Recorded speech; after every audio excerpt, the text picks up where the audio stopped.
Hi everybody, I'm here to start my video series of the muscle functions. I'm going to break down each individual muscle into origin and insertion, the movements, and exercises. So again, I'm only going to do one muscle per video so that it's not too confusing. It may be overwhelming at first. You can watch this video over and over again until you understand or you know it.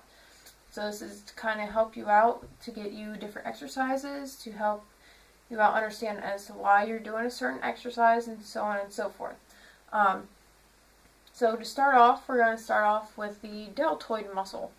Okay, the origin of the deltoid muscle starts out at the lateral third part of your clavicle and wraps all the way around to the inferior edge of the spine of your scapula.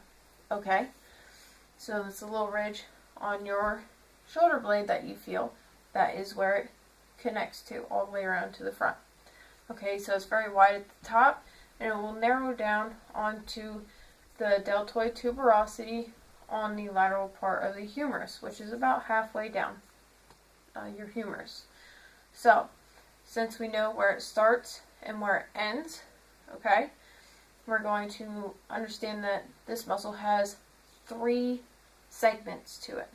Okay, there is an anterior part, or the front part, okay, a lateral portion of it, which is the side view, or the posterior part of the deltoid. Okay, and a lot of times you will see a lot of people have really well developed anterior and lateral deltoids because they can see them in the mirror. But if they turn to the side, they are very flat in the back because they don't work the posterior deltoid. Okay, so they'll be really plump and then really flat in the back. Okay, so since we know where it starts and where it ends, that there's 3 segments to it, we need to know all the motions to it in order to apply it to exercises, correct? So, we're going to start off with the motion that they all share together, okay? There is one motion that it shares all 3 muscles, and that is abduction, which is moving your arms away from your body up in the air, okay? Which can be done through lateral raises, okay? So to start off, your anterior deltoid, again the front part, these are the movements for it, alright? It can do flexion of the humerus, which is done through front raises, okay? This can be done, again, any of these movements, you can use any piece of equipment, medicine balls, barbells, dumbbells, bands, cables, you name it, whatever you want to use, you can do it. It's just the motions that the muscle does, and then you can apply any weight or no weight to it that you'd like. Okay? So you have your anterior deltoid again. You got flexion. Okay? Which you can do with front raises. You can do abduction with lateral raises. You have internal rotation.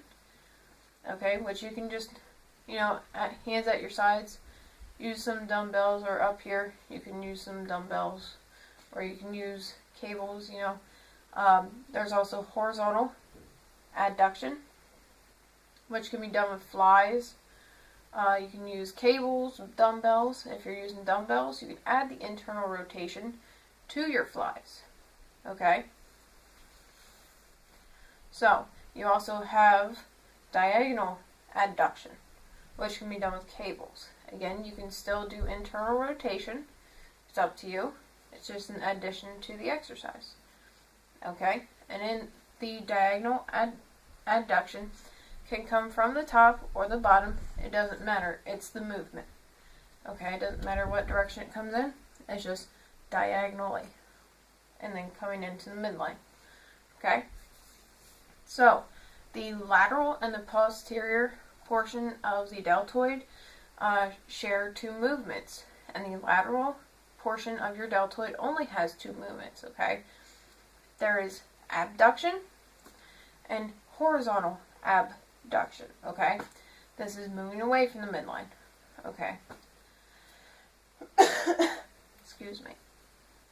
So, you have reverse dumbbell flies, or you can do it with cables.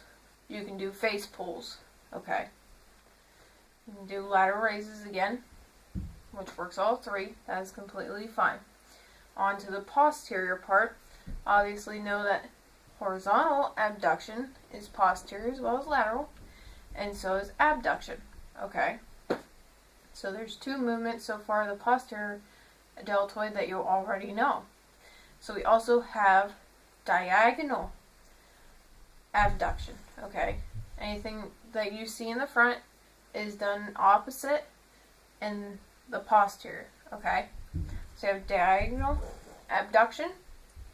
Again, it can come from the top or the bottom. It does not matter. And you also have external rotation. So if you're doing reverse dumbbell flies, you can add the external rotation. That's just an added portion to the exercise that you can better develop that posterior delt. Okay? So again, you can use any exercise, and I'm not limiting you to just, free weights or bands or cables or anything like. You can use anything. You can use TRX, anything that you would like. Try it. If you have an exercise that you just thought of, try it. See if you like it. If you're short on time and you just need a quick reference as to what you need to do, here it is. I hope you learned something today. Again, if you have any questions, feel free to ask. I have an Instagram and a Facebook page. My Instagram name is rfiddler073089. And my Facebook page, you can see me at Becky Fiddler or Becky Fiddler Fitness. Becky Fiddler would be my just normal membership, and then Becky Fiddler Fitness is my page on Facebook, and I also have various other things that I use. If you're not viewing this on YouTube, I have a YouTube page that's rfiddler073089. Okay, or you can just search me up, Becky Fiddler, and you'll see my picture in my videos. I hope you enjoyed this again.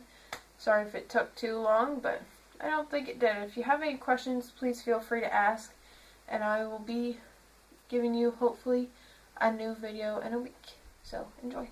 Thanks.